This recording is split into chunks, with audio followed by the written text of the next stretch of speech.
insights. Hey guys, welcome back. And as we were discussing in this entire series about agentic testing, and if this is something that you're interested in learning in 2026, knowing what all can be achieved and what's the best way to achieve it, you're at the right place. In the previous video, we did introduce the concept of agentic testing, how we should use it, what's the framework and all of that. And then we talked about how we can use AI to evaluate our user story. In this video, we're going to take a step forward from user story on how we can use those user stories to then generate test cases. So let's get started with the video. So this is UiPath Test Manager. In case you don't know how to access it or open it or create a project, please refer to my previous video in which I explained on how to enable it and use it. Now we're going to start with actually using it, given that you already have it enabled. So we'll come to the requirement section. And these are the two requirements that I currently have. Demo 1, which is a product search on an Amazon website, and Demo 2, which is adding the products to the cart. Let's start with adding the products to the cart. So over here, you can see we did some quality enhancements in the last video. Now, given that this is a very good user story that we currently have, that lays down all the acceptance criteria of the user story, we're going to use this user story as the base to then generate test cases to test this feature. I can also have a lot of documents attached here. That could be my process design document, that could be my process map, flowchart, or any other related documents related to my user story or the feature. And then I'll click on optimize coverage and then go to generate test.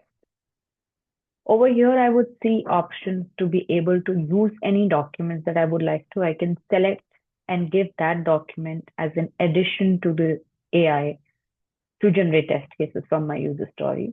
So it's not necessary that all the information about my user story should be written here in the description. It can also be in the document as well. Then we also have an option to use RAG.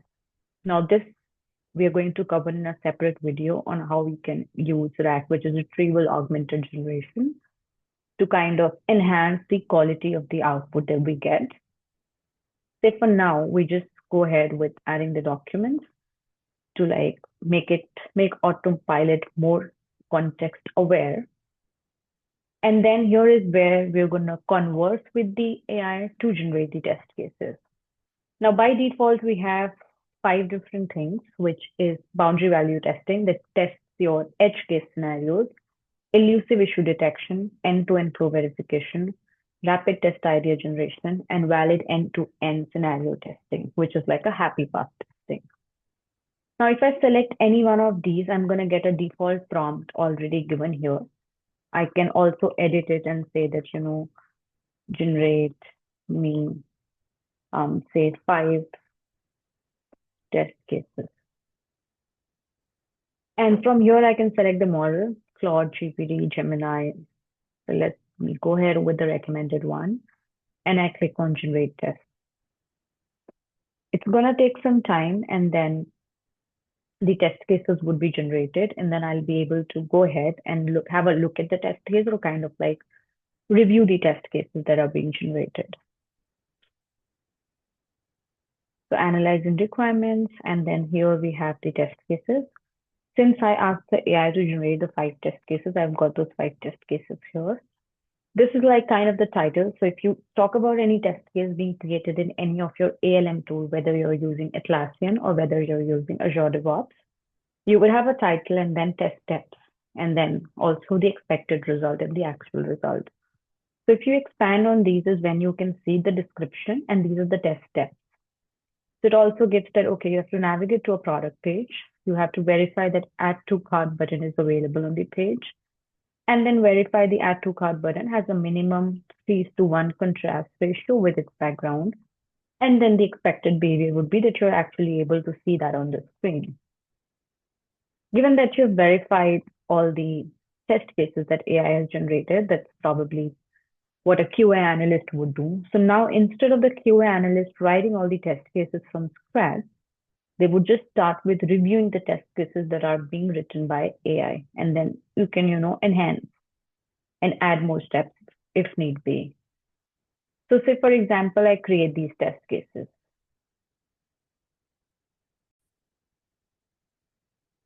Now, once I've added all these test cases as part of the user story that has to be tested, I would be able to see all these test cases over here as well.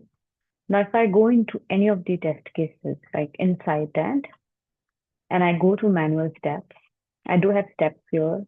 Now, once the QA analyst is reviewing all these test cases, they can always add new steps if the AI has not included it, and then, arrange it, move it up and down, first and last, and insert before and after. So suppose AI did generate, say, 20 test steps, but did miss two.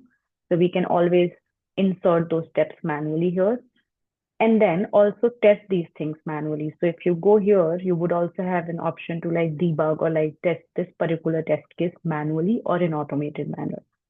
So currently I do not have any automation assigned. So if I want to run certain test cases manually, I can do that. And the result of it, whether it's passed or whether it's failed, would be recorded here.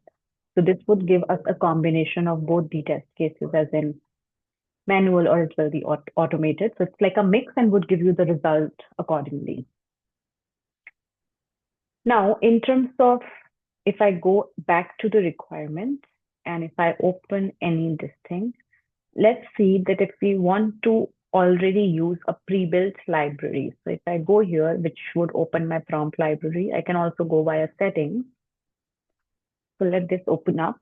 It would show all the prompt default library that was showing up in our test case or, for example, in user stories. So these were the ones that we were seeing, right? Rapid test idea generation, valid end-to-end scenario testing. And if you click on any of these, this is the prompt that always shows up, right? So we can always make prompts very specific to our scenario and keep it there so that it can be reused within the team to give more context to the AI to generate the test cases.